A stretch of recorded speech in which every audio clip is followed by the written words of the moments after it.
Tu veux te lancer dans le business de l'audiovisuel en tant que freelance, mais tu te sens plus artiste qu'entrepreneur et tu te demandes comment tu vas être capable de pouvoir vivre de ta passion.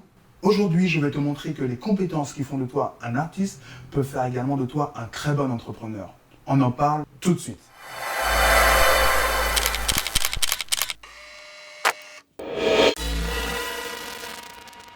Vous êtes sur Focus, l'émission business pour les freelances de l'audiovisuel qui souhaitent transformer leur passion en argent. Salut, je m'appelle Justin, je suis photographe et vidéaste indépendant et sur cette chaîne, j'aide les créateurs de contenu comme toi à développer leurs compétences entrepreneuriales afin de les aider à faire décoller leur business.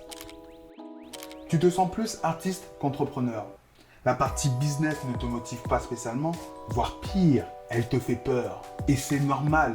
Ce n'est pas facile de se lancer en tant que freelance. Tu as une tonne de choses à faire. Tu dois t'occuper du marketing, de la comptabilité, de l'acquisition de nouveaux clients. Bref, tu ne peux plus juste créer.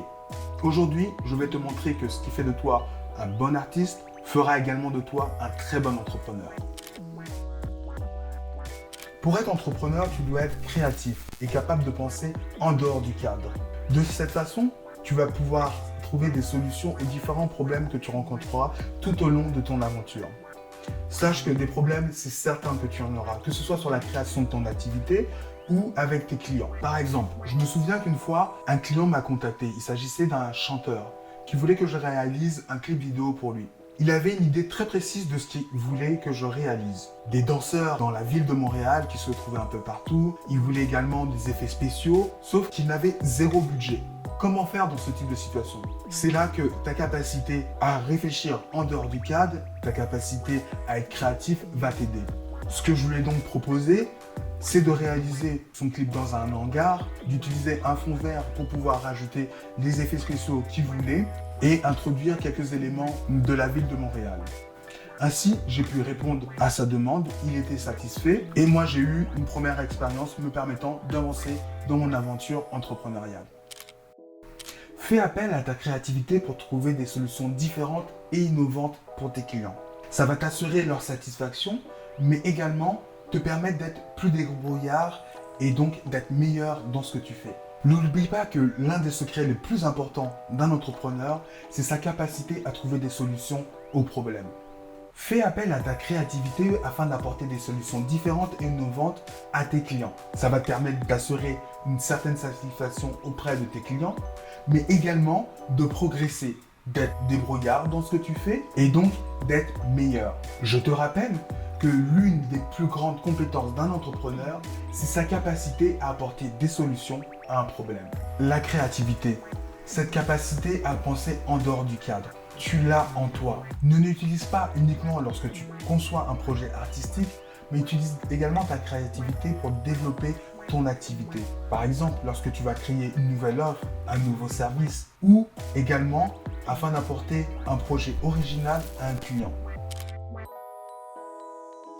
Pour un artiste, l'une des choses les plus difficiles à faire sur un projet, c'est de déterminer quand est-ce s'arrêter. Ça pourrait toujours être mieux. Tu pourrais toujours améliorer ton projet afin qu'il soit encore plus parfait. Le problème, c'est que si tu continues dans ce sens, tu ne verras jamais l'aboutissement de ton projet. C'est ce qu'on appelle le danger du perfectionnisme. L'un de mes premiers contrats que j'ai dû réaliser consistait à faire une vidéo de montage pour des vacances. La cliente est donc venue me voir et j'ai étudié le projet en pensant que cela n'allait pas me prendre beaucoup de temps puisqu'il s'agissait de rajouter 2-3 inserts, un peu de colo et c'était fini. En lui proposant donc un forfait à l'heure, ça allait dans mon esprit, du moins, ne pas lui revenir trop cher. Grosse erreur. J'ai passé tellement de temps à essayer de rendre la meilleure vidéo possible, détaillant des points que sûrement elle n'aurait jamais remarqué, qui a fait exploser la facture. Au final, elle m'a traité d'escroc et de menteur, et je me suis retrouvé avec un début de carrière où ma réputation commençait mal. Tu vois un peu le type de danger que la perfection peut t'amener à faire? Alors ne fais pas la même erreur que moi et contrôle ton perfectionnisme. Tu as un gros avantage. En tant qu'artiste entrepreneur, tu es conscient de ce danger. Et tu sais qu'il peut nuire gravement à ta productivité et à ta carrière en tant que freelance. Tu sais que le monde de la création de contenu est un univers où on apprend et on évolue constamment. Pour devenir bon, tu dois créer et produire. Tu veux devenir un vidéaste accompli? Une seule solution, tourne. Prends toutes les occasions qui se présentent à toi afin de pouvoir progresser et développer également ton œil. Que les occasions soient bonnes ou mauvaises, saisis-les. Cela va te permettre de trouver ton style et de devenir un meilleur vidéaste. Pour ma part, ça m'a pris 3 ans avant de trouver le bon angle d'attaque me permettant de vivre confortablement de ma passion. Au début, il y avait toujours des problèmes. J'avais un service qui n'était pas adapté, c'était le mauvais timing, j'avais également donc des offres qui ne me permettaient pas donc de répondre à la demande des clients. Bref, j'avais l'impression d'échouer en permanence. Le problème, c'est que je n'arrivais pas à trouver la bonne porte d'entrée. Quand tu vas revêtir ta casquette d'entrepreneur, tu vas chercher à être bon dans ce que tu fais. Tu vas offrir un service ou une offre qui puisse répondre parfaitement à la demande de tes clients. Au début, tu vas avoir une idée de service. Et le meilleur moyen de pouvoir savoir si elle est bonne, c'est de la tester. Mets-la sur le marché. Fais des essais-erreurs. En tant que créateur de contenu, c'est ce que tu fais déjà. Tu as une idée sur un contenu, tu la développes, la peaufines jusqu'à ce qu'elle puisse répondre à tes objectifs. En tant qu'entrepreneur, c'est la même chose. Tu sais que l'erreur et l'échec font partie de ton processus d'évolution, d'apprentissage. Teste un maximum de produits et de services sur le marché afin de trouver l'angle qui sera le plus adapté à ce que tu veux faire. Je ne dis pas ça pour te décourager, mais plutôt pour te faire prendre conscience qu'en tant qu'artiste, tu sais déjà que ton succès n'arrivera pas du premier coup, mais plutôt après une succession d'essais et d'erreurs. La détermination et la persévérance sont les compétences communes pour l'artiste et l'entrepreneur. Pour conclure, si tu te sens plus artiste qu'entrepreneur et que tu as peur que ce soit un frein à l'évolution et au développement de ta carrière en tant que freelance, tu dois retenir ceci. Être artiste n'est pas un frein pour être entrepreneur. Bien au contraire, certaines compétences que tu as en tant qu'artiste sont communes pour l'entrepreneuriat.